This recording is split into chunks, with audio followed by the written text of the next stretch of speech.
우리 한번 인사합시다. 말씀에 기대를 거십시다. 인사하겠습니다. 말씀에 기대를 거십시다. 사랑은 이러한 제목, 세 번째 제목을 가지고 우리 교들과 함께 말씀의 은혜를 나누겠습니다. 개인적으로 제가 참 좋아하는 시인이 있는데 정호승 작가입니다. 이 정호승 작가가 쓴 시인이지만 꼭 시만 쓰는 분은 아니고 어떤 때는 산문도 쓰고 그렇습니다. 이분이 몇 년 전에 쓰신 당신이 없으면 나도 없습니다 라는 이 산문집에서 이제 선종한 김수환 추기경께서 살아있을 때 자주 했던 말을 이 책에 담고 있습니다. 정호승 작가는 캐톨릭 신자이기 때문에 당연히 김수환 추기경의 어록들을 많이 귀담아 들었을 줄로 아는데 그분의 남아있는 어록 중에 이러한 글이 있습니다. 김수환 추기경께 살아계실 때 이렇게 말했다고 합니다. 노점상에서 물건을 살 때 깎지 말아라. 부르는 대로 주고 사면 희망과 건강을 선물하는 것이다. 머리와 입으로 하는 사랑은 향기가 없다. 사랑이 머리에서 가슴까지 내려오는데 70년이 걸렸다. 김수환 추기경의 아주 유명한 어록입니다. 머리에서 가슴까지 사랑이 내려오는데 70년이 걸렸다고 고백합니다. 깊은 성찰을 하면 이게 도대체 무슨 의미인지를 우리가 잘 알 수 있습니다.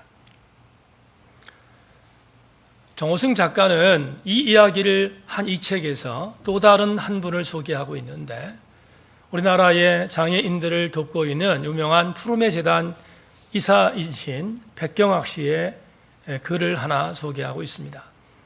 백경학 씨도 역시 캐톨릭 신자인데 캐톨릭 신자인 이 사람이 이야기했던 하나의 에피소드도 소개하고 있는데 잠시 나누겠습니다. 백 이사가 자기가 섬기고 있는 재단의 장애우 10명을 데리고 백두산에 등정하게 되었습니다. 건강한 정상인이 아니라 장애우들을 데리고 올라가는 것이기 때문에 사고의 염려도 있고 이모저모 염려가 있었는데 등정을 앞두고 앞에 있는 10명의 장애우들에게 이렇게 말했습니다. 우린 함께 손을 잡고 올라가는 것이 중요하다. 그게 우리가 백두산을 찾은 까닭이야. 많은 사람들이 혼자 올라가려고 하기 때문에 다들 살기가 힘든 거란다. 후담에 의하면 이 10명의 장애우들이 서로 손을 붙잡고 백두산 등정에 성공했다고 합니다. 여러분에게 오늘 설교를 시작하면서 고 김수환 추기경과 백경학 이사의 이야기를 여러분에게 소개한 이유는 이들이 캐톨릭 신자이기 때문에 이들이 이런 정신을 갖고 있었던 그 근본적인 이유를 추적하다 보면 분명히 기독교 신앙을 갖고 있었기 때문이 아닌가. 성경에 기록되어 있는 사랑의 예수 그리스도의 가르침을 그 기저에 갖고 있었기 때문이 아닌가 하는 것을 소개하기 위해서였습니다. 선한 사마리아 사람 비유의 끝에 예수 그리스도를 시험하기 위하여 누가 이웃입니까? 라고 하는 것을 증명하기를 원했던 율법 교사들에게 선한 사마리아 사람의 비유를 하시며 사랑의 쐐기를 박으신 주님께서 그들에게 마지막으로 하셨던 말씀이 뭡니까? 너도 가서 이와 같이 행하라 였습니다. 기독교를 말할 때 기독교는 사랑의 종교라는 말을 아주 상투적으로 합니다. 그런데 곱씹어 보면 상투어가 아니라 기독교는 사랑이라는 단어가 없이는 말할 수 없는 종교이기 때문에 그렇습니다. 요즘 우리 교회에 담임 목사 설교를 유튜브로 송출하고 있습니다. 주일날 예배 나오지 않은 오늘처럼 제주도에 있는 지체들, 또 이모저모 여러 이유 때문에 다른 곳에 있는 지체들에게 담임 목사의 설교를 유튜브로 보내주고 있습니다. 뿐만 아니라 저와 관계에 있는 지인들에게도 전도의 효과를 얻기 위해서 유튜브로 제 설교를 보내고 있습니다. 공교롭게 요즘 여러분과 함께 나누는 고린도서 13장의 메시지는 사랑 메시지인데, 저에게 유튜브를 통하여 설교를 들은 자들이 피드백을 하면 이런 피드백이 옵니다. 고린도전서 13장의 사랑의 메시지를 이렇게 세부적으로 듣게 된 것에 대하여 감사하는 피드백이 저에게 돌아오고 있습니다. 그것은 다른 말로 말하면 아직도 우리 그리스도인들은 사랑의 메시지를 듣고 싶어 한다는 의미이지 않겠습니까? 우리는 지난 2주에 걸쳐서 사랑이라는 단어가 어떠한 것인지를 세밀히 살펴보고 있습니다. 2주 전 사랑은 오래 참고 그래서 기다려주는 것이며 사랑은 온유함으로 친절한 것이라고 공부했습니다. 지난주에는 사랑은 자신을 뽐내지 않고 상대방이 원하는 것을 진심으로 이루어지기를 원하는 마음이라고 함께 공부했고, 절대로 상대방을 상대평가하지 않는 것이 사랑임을 함께 나누었습니다. 그런 우리 교우들 되기를 주의 이름으로 축원합니다. 오늘은 조금 욕심을 내보기로 합니다. 오늘은 그 다음에 나오는 세 가지의 사랑 정의를 여러분과 함께 오늘 도전해 보기로 합니다. 오늘 4절 마지막 부분부터 5절에 기록되어 있는 본문을 읽겠습니다. 사랑은 교만하지 아니하며 무례히 행하지 아니하며 자기의 유익을 구하지 아니하며 성내지 아니하며 악한 것을 생각하지 아니하며. 다 같이 아멘. 여러분과 오늘 다섯 번째로 사랑이라는 정의를 나누기를 원하는 것은 이것입니다. 사랑이라는 것은 교만하지 않기입니다. 사랑은 뭐라고요? 교만하지 않기입니다. 헬라 원어 성경을 보면 여기 교만하다라고 번역된 이 단어를 푸시오라는 단어로 기록하고 있습니다. 그런데 이 푸시오라는 교만하다라고 번역된 이 단어는 상당히 의미가 있는 단어입니다. 우리나라 번역 성경에는 교만하다라고 번역되어 있지만 원래 이 푸시오는 다른 뜻이 있습니다. 더 의미가 있다고 저는 생각합니다. 오늘 이 단어의 의미를 여러분에게 소개하고자 합니다. 설교 준비하다가 푸시오의 다른 뜻을 여러분에게 쉽게 설명할 수 있는 것이 무엇이 있는가를 고민하다 어렸을 때 학교에서 방과 후에 학교 밖 교문 바깥에서 기다리고 있던 장사가 생각났습니다. 그 장사는 솜사탕 장사입니다. 지금이야 먹을 게 너무 많아서 뭘 먹을지 모르지만 제가 초등학교를 다닐 때만 하더라도 먹을 게 별로 없었습니다. 간식거리가 별로 없었습니다. 그래서 그 당시에 저희들은 불량식품을 주전부리로 삼았습니다. 학교에서 공부를 마치고 교문 밖을 나오면 항상 솜사탕 장사가 진을 치고 있었습니다. 어린 마음에 솜사탕이 달콤한 것도 있지만 솜사탕이 만들어지는 과정을 보면 대단히 신기했습니다. 조그만 구멍에 설탕가루를 집어넣으면 이상한 것들이 부풀어져 올라서 그래서 과자가 만들어집니다. 그것을 우리는 솜사탕이라고 말합니다. 요즘이야 솜사탕 많이 먹으면 안 된다고 하는 것을 압니다. 단 걸 많이 먹으면 건강에 좋지 않기 때문입니다. 그러나 없던 시절 솜사탕은 저렴한 간식거리로 최고였습니다. 맛도 맛있지만 만들어지는 과정은 참 신기했습니다. 조그마한 기계의 메커니즘에 의지하여 설탕가루를 집어넣으면 부풀어지는 솜사탕은 보기에 너무나 신기했습니다.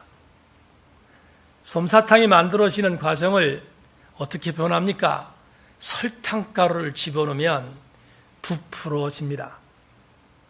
푸시오, 교만하다라고 번역된 오늘 사랑의 또 다른 정의, 교만하다의 원뜻은 부풀어지다라는 의미입니다. 부풀리다.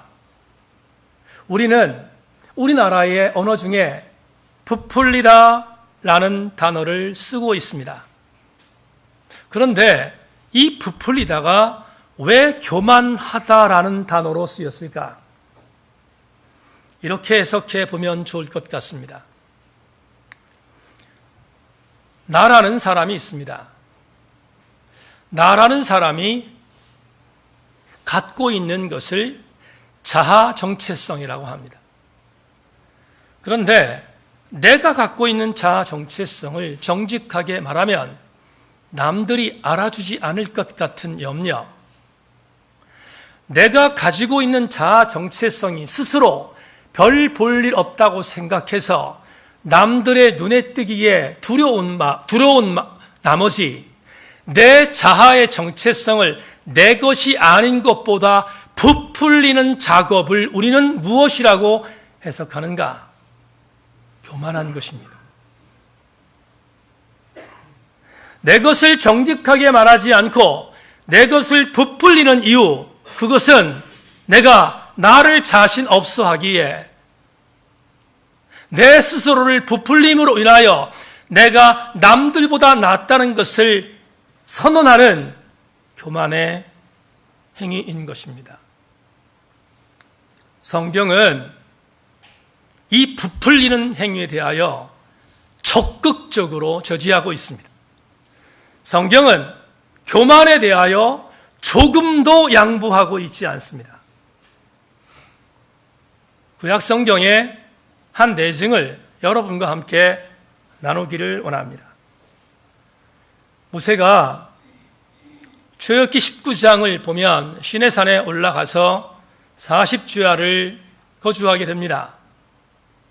그곳에서 하나님께서 이스라엘 신앙 공동체가 40년 동안 지켜야 할 율례와 그리고 영적인 행동 강령을 담은 10가지의 계명을 부여하는 장면이 나오는데 그걸 부여받기 위하여 모세는 시내산에 올라갔습니다. 그리고 하나님을 통하여 그 10계명을 부여받게 되었습니다. 문제는 그 밑에서 40일 동안 내려오지 않는 모세를 원망하며 모세가 죽었다고 생각하는 수많은 사람들이 그의 형 아론을 부추겨서 밑에서 금송아지를 만드는 난장을 벌였습니다.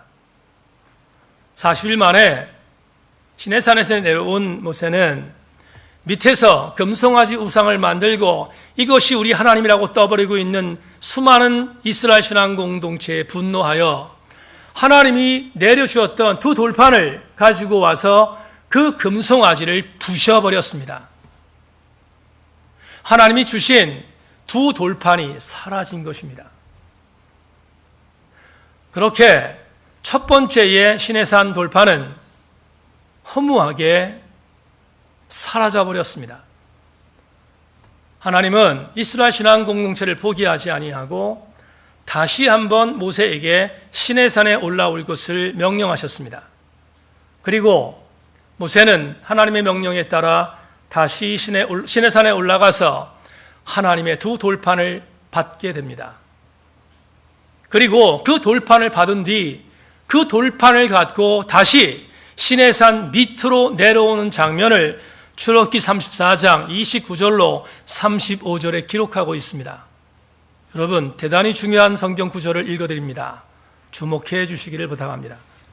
모세가 그 증거의 두 판을 모세의 손에 들고 시내산에서 내려오니 그 산에서 내려올 때에 모세는 자기가 여호와와 말하였으므로 말미암아 얼굴 피부에 광채가 나나 깨닫지 못하였더라. 아론과 온 이스라엘 자손이 모세를 볼 때에 모세 얼굴 피부에 광채가 남을 보고 그에게 가까이 하기를 두려워하더니 모세가 그들을 부르매 아론과 회중의 모든 어른이 모세에게로 오고 모세가 그들과 말하니 그 후에야 온 이스라엘 자손이 가까이 오는지라. 모세가 여호와께서 시내산에서 자기에게 이르신 말씀을 다 그들에게 명령하고 모세가 그들에게 말하기를 마치고 수건으로 자기 얼굴을 가렸더라. 그러나 모세가 여호와 앞에 들어가서 함께 말할 때에는 나오기까지 수건을 벗고 있다가 나와서는 그 명령하신 일을 이스라엘 자손에게 전하며 이스라엘 자손이 모세의 얼굴의 광채를 보므로 모세가 여호와께 말하러 들어가기까지 다시 수건으로 자기 얼굴을 가렸더라. 무슨 얘기인지 담임 목사가 부연하겠습니다. 두 돌판을 다시 받은 모세가 시내산에서 내려왔습니다. 그리고 이스라엘 회중 앞에 섰습니다.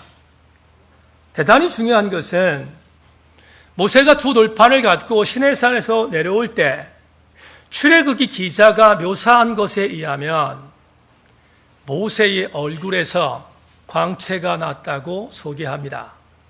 그런데 더 중요한 것은 모세의 얼굴에서 광채가 났는데 광채가 난 모세는 자기 얼굴에서 광채가 났다는 사실을 알지 못했다고 말합니다.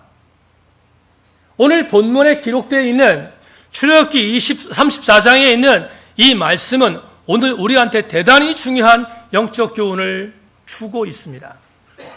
자기의 얼굴에서 광채가 비추고 있는 놀라운 신비로운 역사가 나타나고 있음에도 불구하고 모세 스스로는 자기의 얼굴에서 나타나고 있는 광채를 깨닫지 못했다는 것은 그의 가장 중요한 시선은 자기가 아니라 하나님이었다는 것입니다. 또 한 가지, 모세의 얼굴이 빛이 나서 광채가 나타나서 회중에 내려왔는데 회중들이 얼마나 빛이 나면 모세의 얼굴을 보지 못할 정도였다고 표현하고 있습니다. 그런데 출애굽기 기자에 의하면 모세가 돌판을 갖고 내려와서 내가 이 돌판을 받은 이 돌판 안에 이러한 글들이 기록되어 있다라는 것을 가지고 회중에게 설교합니다. 회중에게 내가 이런 돌판을 받게 되었고 하나님은 나에게 이렇게 말씀하셨다는 것을 오늘 이강동 목사가 강단에 설교하는 것처럼 동일하게 이스라엘 공동체에게 설교하고 있습니다. 그때 출애굽 기자는 팁을 하나 주고 있는데 모세가 설교할 때 자기의 얼굴을 가리지 않았다고 말합니다. 중요한 것은 설교를 마쳤습니다. 여러분, 이렇게 해석합시다. 강대상에서 이강동 목사가 설교를 마쳤습니다. 그리고 여러분의 회중소로 내려갔습니다. 내려가서 여러분과 함께 의자에 앉았습니다. 모세가 설교를 끝내고 나서 회중에게로 갔습니다. 회중에게로 갔는데 회중에게 가서 했던 모세의 반응은 대단히 이상한 반응이었습니다. 회중들에게 갔을 때 모세는 자기의 얼굴을 수건으로 가렸다고 말합니다. 이상하지 않습니까? 설교를 할 때는 자기 얼굴을 가리지 않았는데 회중으로 가서 얼굴을 수건으로 가린 이유가 무엇입니까? 무엇을 출애굽기 기자가 우리에게 말하고 있습니까? 교우 여러분, 하나님의 말씀을 선포할 때는 하나님이 주신 권위를 갖고 선포하기에 하나님의 빛이 나타날 수 있지 않겠습니까? 그런데 회중으로 들어간 모세는 회중과 동일한 하나님의 피조물에 지나지 않습니다. 그런데 하나님의 피조물에 지나지 않는 모세의 얼굴에서 빛이 나고 있다면 이 당시의 영적인 기상도는 이스라엘 신앙 공동체가 얼만큼 모세를 추앙하고 있었는지를 보여주는 단적인 증거입니다. 다시 말하면 지금 하나님과 시내산에서 40일 동안 있었던 모세는 마치 하나님 그 존재와 같다고 믿을 수 있는 영적 기상도가 이 안에 있습니다. 그런데 모세가 왜 수건으로 얼굴을 가렸습니까? 간단합니다. 사람들이 자기를 하나님처럼 추앙하지 못하도록 하기 위해서였습니다. 모세는 내가 하나님처럼 숭배받는 것이 가장 치명적인 죄임을 알았기에 그는 절호의 기회가 본인에게 주어졌음에도 불구하고 자기의 얼굴을 수건으로 가린 것입니다. 사랑하는 새인교회 지체 여러분, 교만이 무엇입니까? 교만은 내가 하나님처럼 되고 싶어 부풀려지는 것입니다. 겸손이 뭡니까? 하나님처럼 부풀려지는 내 마음을 죽이는 것이 겸손이지 않겠습니까? 우리의 영적 싸움은 하나님처럼 되고 싶은 부풀림에서 하나님처럼 절대로 부풀리지 않아줘야 한다는 그 싸움 속에서 우리가 항상 하나님처럼 부풀려지지 않는 그 싸움이 신앙의 승리요. 다 같이 아멘. 그 싸움에서 이기는 것이야말로 우리가 교만하지 않고 겸손한 것이 아니겠습니까?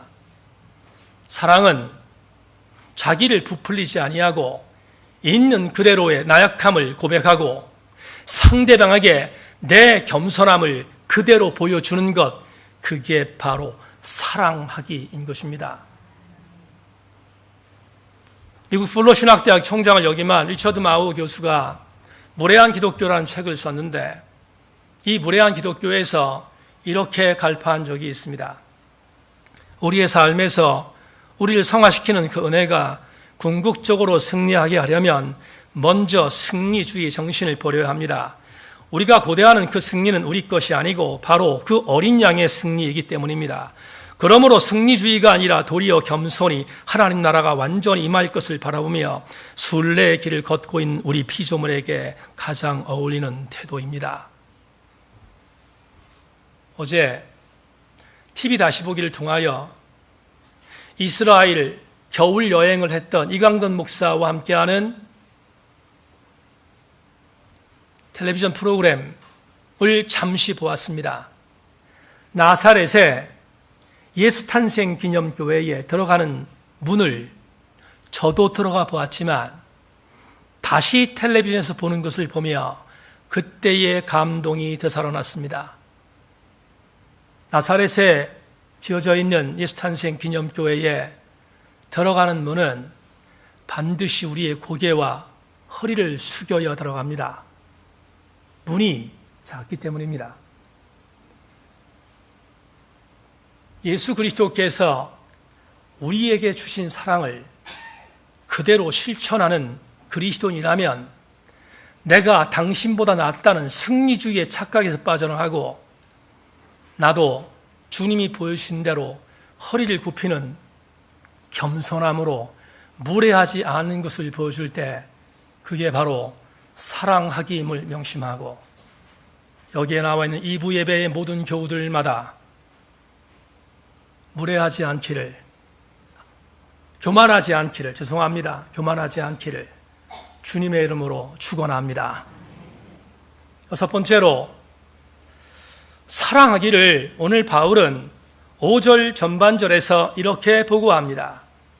무례히 행하지 아니하며. 그렇다면 여섯 번째의 사랑하기의 정의는 마땅히 무례하지 않도록 행동하는 것입니다. 무례하지 않도록 행동하는 것이 사랑하기입니다. 여기도 단어를 해석해야 되겠습니다. 무례하다라는 단어, 이 단어를 헬라 원어 성경을 보면 우리나라 말로 조금 다르게 번역되어 있음을 알게 됩니다.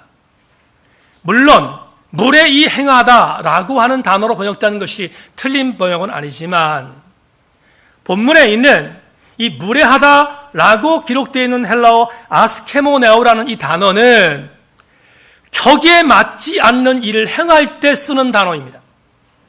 격에 맞지 않는 것, 그 일을 행할 때, 그럴 때 무례하다 이렇게 번역합니다. 그래서 공동번역과 같고 현대인 성경 번역과 같은 성경 번역은 격이 맞지 않는 일을 행하는 것을 이렇게 표현했습니다. 버릇 없이 행동하다. 버릇이 없이 행동하는 것, 그것을 무례하다라고 표현했습니다. 언젠지 자세히 기억이 나지 않지만 우리 교우들하고 한 번이 무례하다라고 하는 것을 설교할 때, 제가 아마 로마서 16장 강의할 때라고 기억하는데 베베 집사 설명할 때 아마 얘기했던 것 같습니다. 베베 집사를 로마 교회에 소개할 때 베베라는 여집사를 소개하면서 사도 바울이 뭐라고 말했습니까? 이 베베 집사를 영접할 때 합당한 예절로 영접하라 라고 말했습니다. 여자라고 깔보지 말고 이 로마서를 전달하는 이 베베 집사를 극진히 대우하라, 예의 있게 대우하라 라고 설교한 적이 있습니다. 이 설교를 하면서 성도는 예의를 갖추어야 한다라는 설교를 한 기억이 있습니다. 그 예로 우리의 주군이신 예수님도 예의를 지켰다는 것을 설교했습니다. 언제? 고난주간의 목요일 날 마가의 다락방에 모였던 예수님과 제자들이 목요일 날 행한 것이 뭡니까? 최후의 만찬이었습니다. 그런데 최후의 만찬을 하기 전 목요일 저녁에 행했던 예수님의 사역 중에 하나가 그 유명한 세족식입니다. 세족식을 할 때 예수께서 제자들의 발을 닦았습니다. 팔레스타인 기후는 습하기도 합니다. 그리고 그쪽은 지금 일본에서 신고 있는 뭐라고 그러죠? 그거? 슬리퍼 같은 거. 그런 일본말 쓰기는 좀 그렇고 하여튼 그런 슬리퍼를 신고 다니는 게 이 당시 예수님 당시에 습관이었고 풍습이었습니다. 그래서 먼지 많았던 팔레스타인 지역에서 하루 종일 거닐다 보면 가장 많이 더러워지는 것이 발입니다. 예수께서 세족식을 하는 날 당신이 입고 있었던, 오늘 우리로 얘기하면 로브입니다. 로브를 벗으시고 그리고 허리에 수건을 두르셨습니다. 그런데 한 사람 한 사람의 제자들의 발을 닦는 장면이 기록되어 있지 않습니까? 발을 다 닦으셨습니다. 그리고 나서 발을 닦으신 뒤에 하나님의 나라의 비밀을 가르치는 하나님 강론이 시작됐습니다. 오늘로 얘기하면 설교를 시작하신 것입니다. 그런데 이 장면을 기록한 사도 요한이 놓치지 말아야 할 중요한 내용을 소개하고 있습니다. 요한복음 13장 12절, 그들의 발을 씻으신 후에 옷을 입으시고 다시 앉아 그들에게 이르시되 내가 너희에게 행한 것을 너희가 아느냐. 옷을 벗고 세족식을 행하시던 주님께서 세족식을 다 마친 뒤에 다시 옷을 입으셨습니다. 그런 뒤에 하나님의 나라를 선포하셨습니다. 왜 옷을 입으셨는가? 하나님 말씀을 증거할 때, 하나님의 말씀을 선포할 때 제자들에게도 예의를 갖추신 것입니다. 강대상에서 대표 기도를 하시는 교우들, 성찬식에 배정위원으로 사역하는 배정위원들, 정장을 입으라고 수없이 말했습니다. 정장을 입고 기도하는 것과 정장을 입지 않고 기도하는 것에 대한 부분을 하나님이 정장을 입으시면 기도를 듣고 정장을 입지 않으면 기도를 안 들으시기 때문에 입으라고 말씀드린 것이 아닙니다. 회중들의 대표로 단위에 쓰신 분들에게 예의를 갖추라는 것이었습니다. 예의는 성도가 지켜야 할 가장 중요한 맥시멈의 자세이지 않겠습니까? 적어도 우리가 예수 그리스도인으로 살려면 우리는 예의를 갖추는 그리스도인이 되어야 하는 것은 마땅합니다. 무례히 행하지 않는 것은 곧 상대방을 존중하는 사랑의 행위이기 때문입니다. 저는 일주일에 3일 정도 탁구장에 나가서 열심히 운동을 합니다. 이제 탁구장에 나가서 운동을 한 지가 오래돼서 상당히 많은 탁구 동아리 회원들을 알고 지내고 있습니다. 스스럼 없이 저에게도 많은 세상의 지인들이 생겼습니다. 그런데 운동하러 나오는 사람 거의 대부분, 전부는 아니지만 거의 대부분이 저보다 연하입니다. 30대, 40대의 연배가 밑에 있는 회원들이 운동하러 나옵니다. 운동한 지 3, 4년 지나고 나니까 제가 고참이 됐습니다. 그래서 고참인 저에게 같이 운동하는 연배가 밑에 있는 동아리 회원들이 이렇게 말합니다. 목사님, 저희들도 불편하니까 저희들에게 말씀하실 때 말을 놓으셨으면 좋겠습니다. 편안하게 그렇게 지내셨으면 좋겠습니다를 수차례 말했습니다.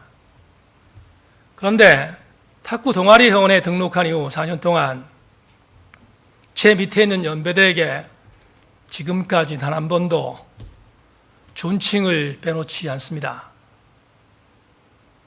정중하게 경어로 사용합니다.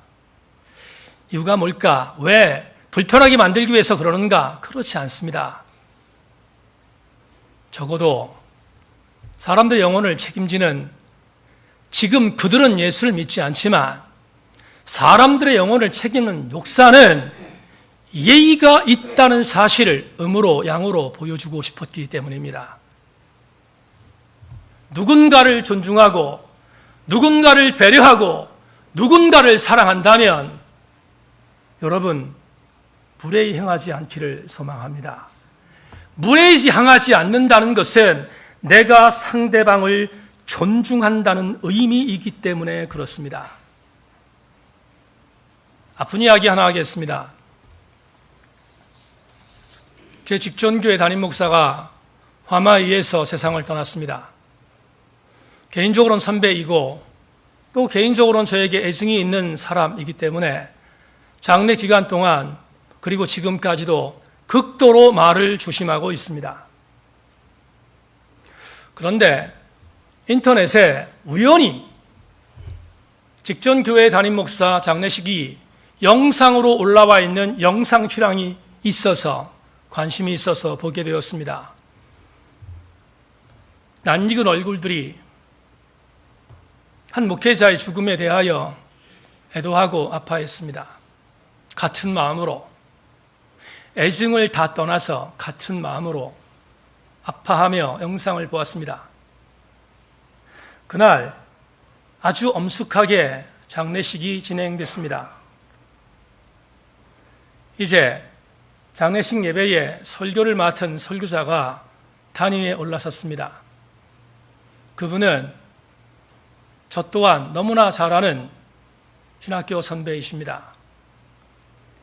그분은 한 교회를 목회하지만 정치에 관심이 있는 분이고 그래서 지금 교단에서 중요한 역할을 맡고 계신 분인데 그날 설교자로 섰습니다. 그분이 그 장례식 예배에 와서 설교를 통하여 갑자기 죽음을 당한 한 개교의 목사를 애도하고 그리고 조객들을 위로하는 위로의 메시지를 전하는 것은 당연한데 그분이 단위에 올라서 화면에 비춰줄 때 소스라치게 놀란 것이 있습니다. 그건 그분이 입었던 옷 때문입니다. 그분이 그 자리에 올라섰을 때 입었던 옷은 제가 얼상 예배와 절기 때 입고 있는 로브가 아니었습니다. 그분이 입고 올라온 것은 박사 가운입니다. 여러분, 개교회에서 목사가 박사 가운을 입고 설교하는 것을 우리는 기독교 텔레비전 뉴스를 통하여 아니면 기독교 텔레비전을 통하여 익숙하게 봅니다. 수없이 말했지만 목사가 강대상에서 박사 가운을 입는 것은 주님을 경멸하는 것입니다. 목회자가 입어야 하는 것은 로브입니다. 로브가 무엇입니까? 로브는 하얀 것과 검은색으로 되어 있는 긴 코트와 같은 옷입니다. 그런데 그것을 왜 입는가? 하얀 로브를 입는 이유는 예수 그리스도께서 우리에게 주셨던 영적인 순결을 목사도 지키겠다는 결단으로 입는 것입니다. 두 번째, 검은색 로브를 입는 것은 검은색은 죽음을 상징하는 것이기에 목까지 오는 검은색 로브를 입는 것은 강단했을 때 적어도 나는 예수 그리스도 한 분 때문에 그분이 나를 위하여 피 흘려주신 그 은혜 때문에 나는 그분을 위하여 목숨을 걸겠다는 결단으로 로브를 입는 것입니다. 하물며 장례식 예배에 로브를 입고 그곳에 있는 수많은 조객들에게 슬픔을 애도하고 증거하는 것은 마땅히 목사가 해야 할 몫이 아닙니까? 그런데 그 자리에 박사 가운이라뇨.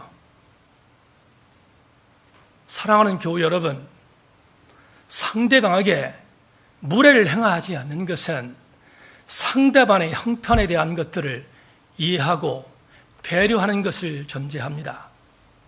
오늘 우리는 하나님 앞에서 내가 사랑한다 라는 것을 말로 증거하기 전에 사랑하는 것을 보여주기 위하여 우리의 삶으로 상대방에게 무례를 행하지 않는 사랑의 메신저가 되기를 소망하고 우리 모든 교우들마다 이 사랑의 중심이 우리 교우들의 심령 안에서 살아 꿈틀거릴 수 있기를 주님의 이름으로 부탁합니다. 마지막 일곱 번째로 사랑하기란 과연 뭘까? 사랑하기는 5절에서 바울이 말한 오늘 본문의 또 하나의 내용을 기록하고 있습니다. 사랑하기란 자기의 유익을 구하지 않는 것이라고 성경은 말하고 있습니다. 한 가지 여러분들에게 미리 말씀드리고 싶은데 우리나라 번역 성경에 자기의 유익을 구하지 않는 것이라고 번역되어 있는 유익이라는 단어는 헬라 원문에 등장하지 않습니다. 유익이라는 단어는 쓰이지 않았습니다. 그런데 왜 자기의 유익을 구하지 않는 것이라고 번역됐는가? 이유는 헬라 원문을 보면 자기의 유익을 위하지 않는 것에 유익에 해당되는 대명사가 있습니다. 그 대명사를 번역하면 누구누구의 것이라고 표현될 수 있습니다. 그렇다면 이렇게 해석하는 것이 오늘 5절의 마지막 부분의 해석의 정확한 번역일 것입니다. 사랑은 자기의 것을 추구하지 않는 것이다. 것은 대명사입니다. 그런데 이 것이라는 것은 단순히 사람을 말하는 것이 아니고 사람과 사물을 동일하게 말할 수 있습니다. 사람과 사물을 동일하게 말할 때 것이라는 대명사로 표현할 수 있습니다. 그렇다면 이렇게 해석할 수 있겠습니까? 사랑은 내가 좋아하는 사람, 내가 좋아하는 것, 그것만을 추구하지 않는다는 것입니다. 여러분, 내 가족을 사랑하는 것 당연하지 않습니까? 그런데 오늘 자기의 유익을 구하지 않는다는 이 표현 속에 들어가 있는 것은 이렇게 해석하는 것입니다. 자기의 가족을 사랑하는 것이 아니라 자기의 가족만을 사랑하는 것입니다. 내가 좋아하는 것을 사랑하는 것을 문제 삼는 것이 아니라 내가 사랑하는 것만을 사랑하는 것, 그건 사랑이 아니라는 것입니다. 그렇다면 내가 좋아하는 것만이라는 것을 표현할 때 우리는 조금 고급진 언어로 표현할 수 있습니다. 내가 좋아하는 것만 사랑하는 것을 다른 단어로 뭐라고 말합니까? 그걸 이기주의라고 말하지 않습니까? 반대로 내가 좋아하는 것만을 사랑하는 것이 아니라 내가 좋아하는 것을 다른 사람이 좋아하는 것을 위하여 양보하는 것, 그걸 뭐라고 말합니까? 이타주의라고 말하는 것입니다. 사랑은 자기 유익을 구하지 않는다고 말할 때 사랑은 이타주의로 나가는 것임을 말씀해 주고 있습니다.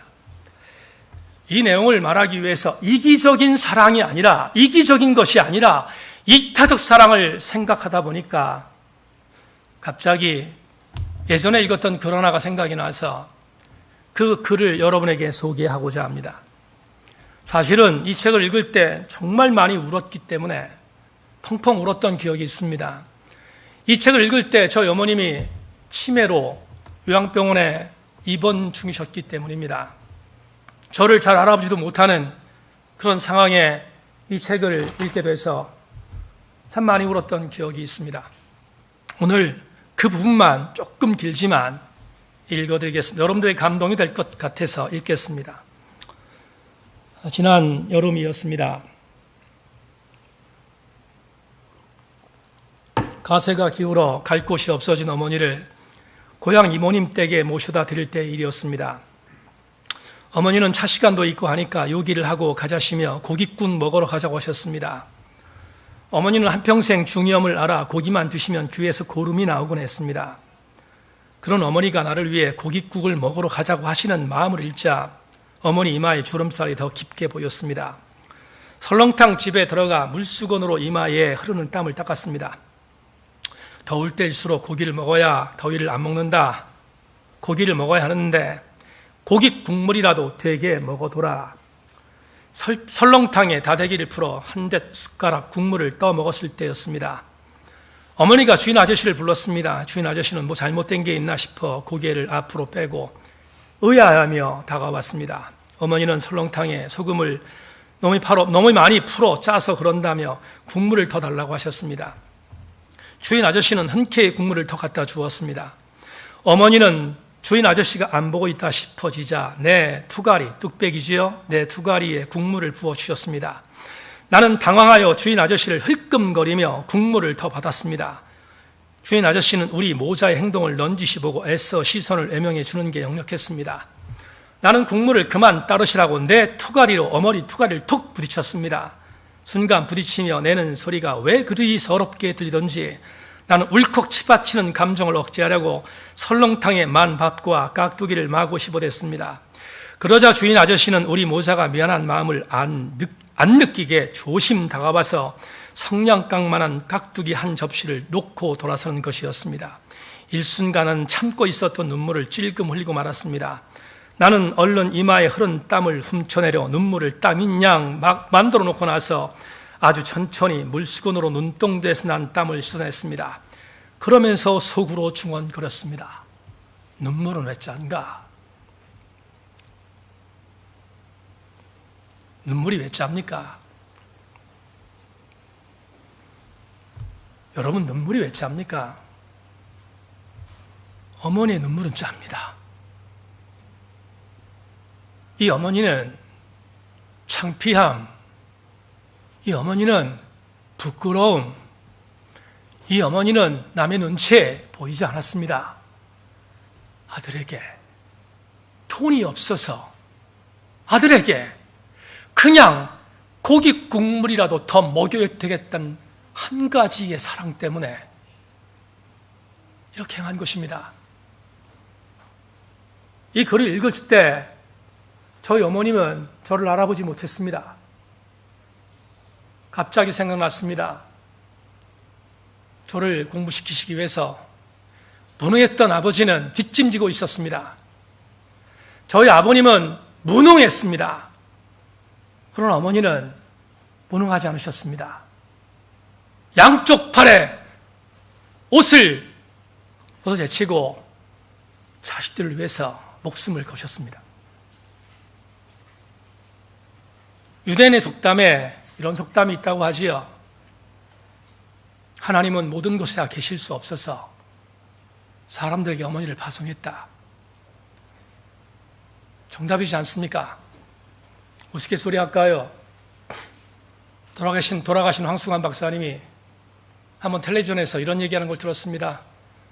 6.25 전쟁 때 폭격이 떨어졌는데 아버지는 굴에서 숨었답니다.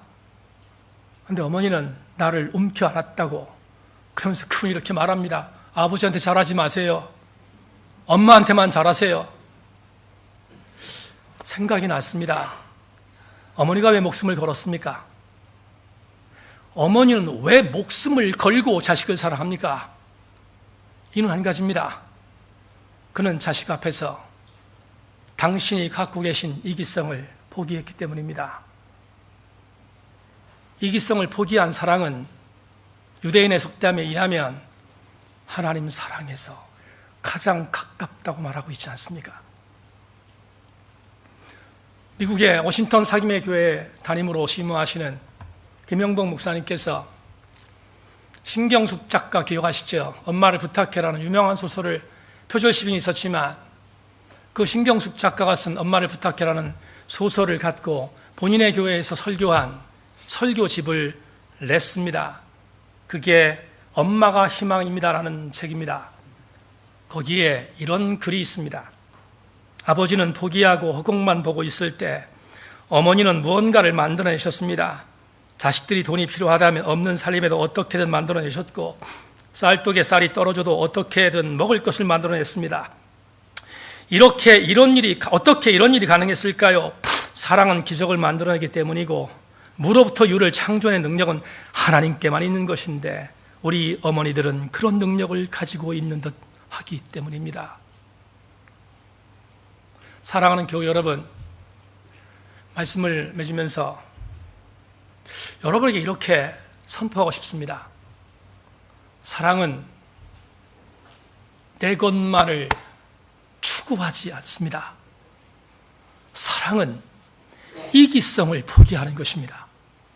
사랑은 그래서 이타적인 것입니다. 다음 주 크로스웨이 7기생이 졸업합니다. 크로스웨이 전 30과의 주제가 무엇입니까? 섬기는 그리스도인입니다. 그런데 섬기는 그리스도인의 대척점에 있는 그림이 무엇이었습니까?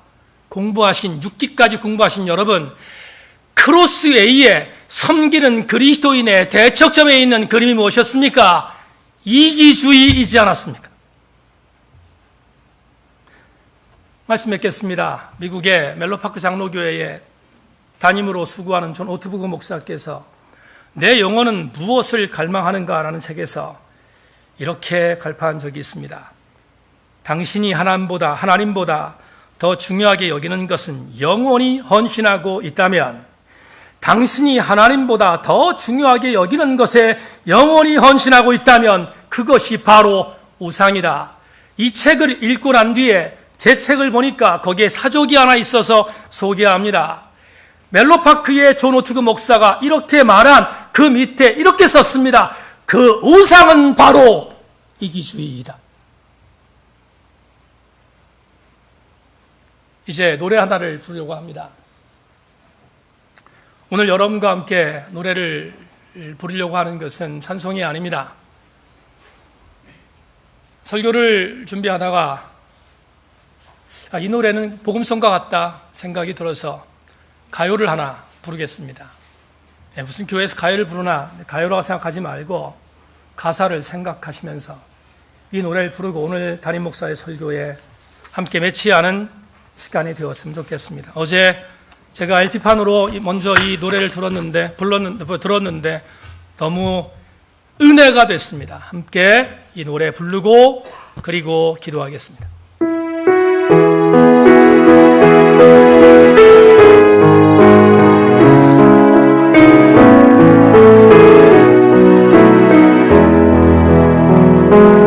내가 살아가는 동안 할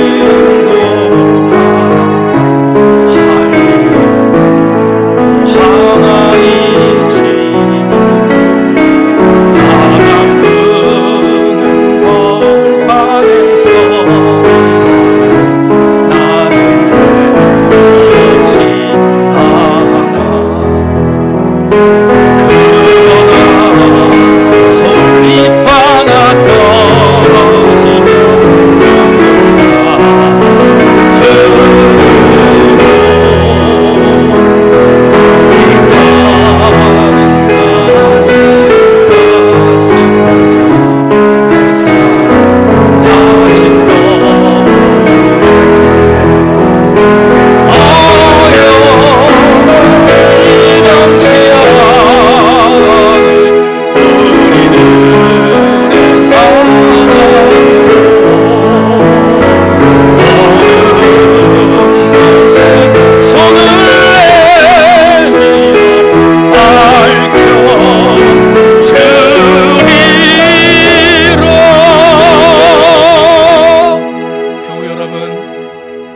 가사가 그리스도인으로 살아가며 사랑하는 자의 결과이어야 할 것입니다.